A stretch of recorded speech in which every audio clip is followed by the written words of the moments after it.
Hello, sunshines. It's Mo.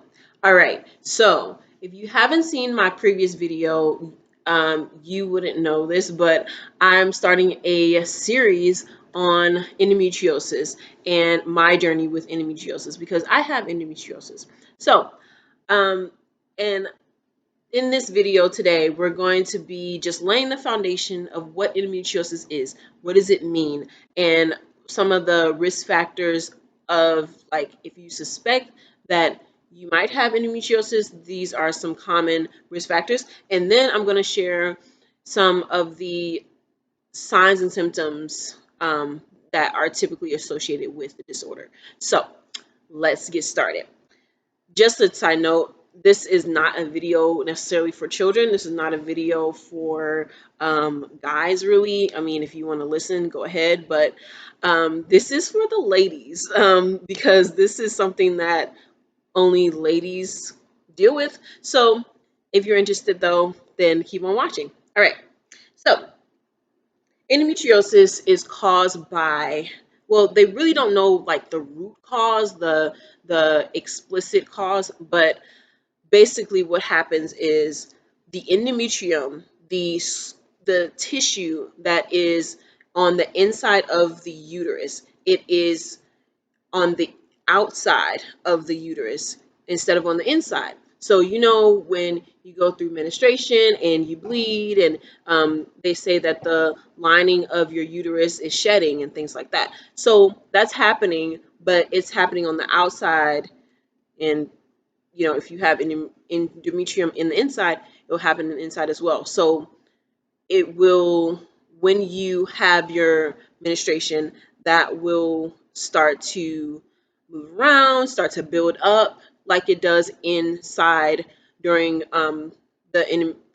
during your menstruation. Sorry. So this happens, and when it happens, it builds up, right? And it kind of goes everywhere since it's on the outside, right? So there's other organs around, and it's just hanging out and stuff like that. And um, that can cause, depending on what it touches and things like that, that can cause inflammation. The inflammation then causes pain, which is commonly associated with endometriosis. It's a sharp pain. It's a like you're stabbing um, type of pain. It's a stabbing, sharp type of pain. So, um, so just remember that endometrium is on the outside instead of the inside, and and when it touches other organs, it causes inflammation, and that inflammation causes pain. So that is like the foundational just of what endometriosis is. So it builds up and everything, and it can also cause damage to, or yes, damage to normal tissue that is in that area. So it can just inflame things. It can get it all riled up, and that is what causes a lot of the pain and discomfort that is associated with endometriosis. So with endometriosis, there is no definitive cause to it. They have a lot of theories out there, but the main thing is that it's still largely unknown. They're doing a lot of research, but they don't really know what causes it, like why it's on the outside instead of the inside. And there's no cure. So they have different medications and things like that that they can give to people that have endometriosis, that have been through the diagnostic process. But largely, it may work, it may not work. The main thing is managing pain, usually, and trying to get that tissue kind of um, out of there, or just controlled more. So, um, so yeah, that's that part. And some of the factors that increase your risk of having endometriosis is if you have a female close relative that has endometriosis, you're more likely to have it. So you're talking mothers, daughters, sisters. If your sister, if your mother, if your daughter has it, then you're more likely to have it. It kind of has a genetic component to it. And the next thing is if you started your period early in your early ages, like for example, I started when I was 10. Um, if you start like before 11 or at 11, then that is usually kind of like a risk factor of developing endometriosis either down the line or in adolescence. And one thing also to note is that this disorder usually comes up during your um, childbearing years. So they say 25 to 40 years old. That's kind of when you start to see these symptoms and, it's starting to play out. But you can also see it in adolescence. Like you may have some symptoms and you could have early diagnostic testing done to um, to diagnose in adolescence. So when you start to hit puberty and things like that, like that is when it usually can come up. So another thing is if you have short monthly cycles, so that's less than 27 days of your cycle period, and when you do have your menstruation cycle, it is typically longer than expected. They usually say that the normal type of range or of days that you are on your menstruation is usually 3 to 5.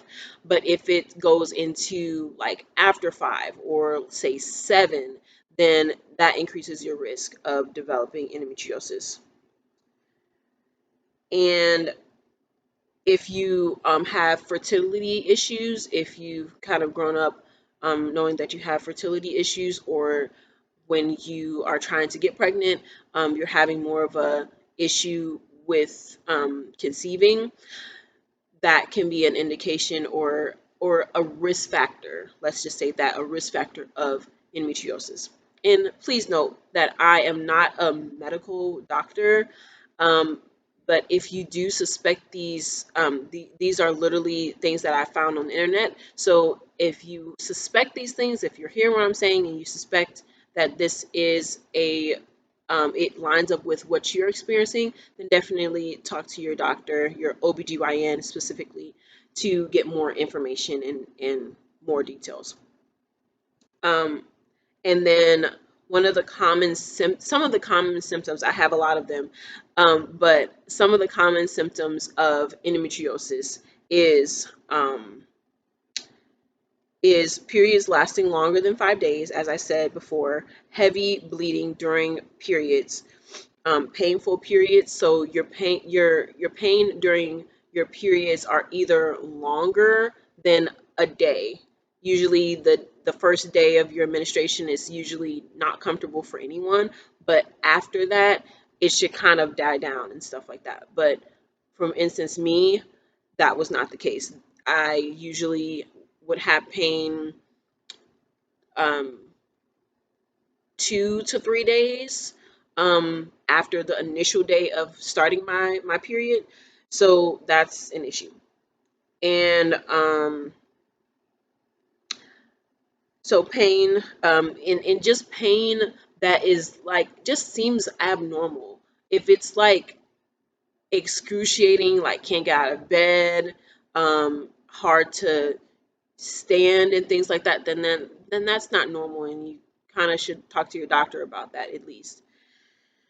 And then pain during intercourse, um, abnormal bowel issues. And this can include frequent diarrhea, that can include constipation, um, pain or difficulty going to the bathroom during number 2, and also abnormal urinary issues. So we're talking frequent urination, like just having that urgency to go like a lot of times of the day.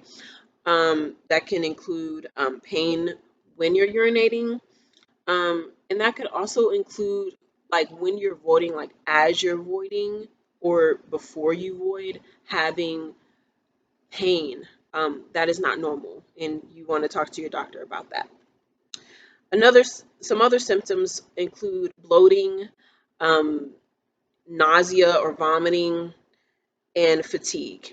And I have to say that a lot of these I have experienced, and we'll get into that in the next video. I'm actually going to share how this all went down for me specifically, because it was just very, I think it was very out of the ordinary, like out of nowhere.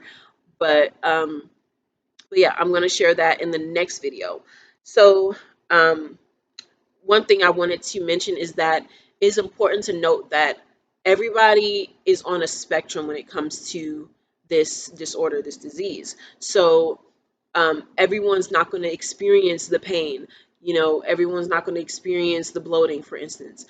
But it's important to note that even if you don't experience all of the symptoms, if you experience, if you're hearing what I'm saying and you feel like, oh, that sounds like me kind of, then it's important to talk to your doctor, even if it's nothing, or even if it's not this, maybe it's something else.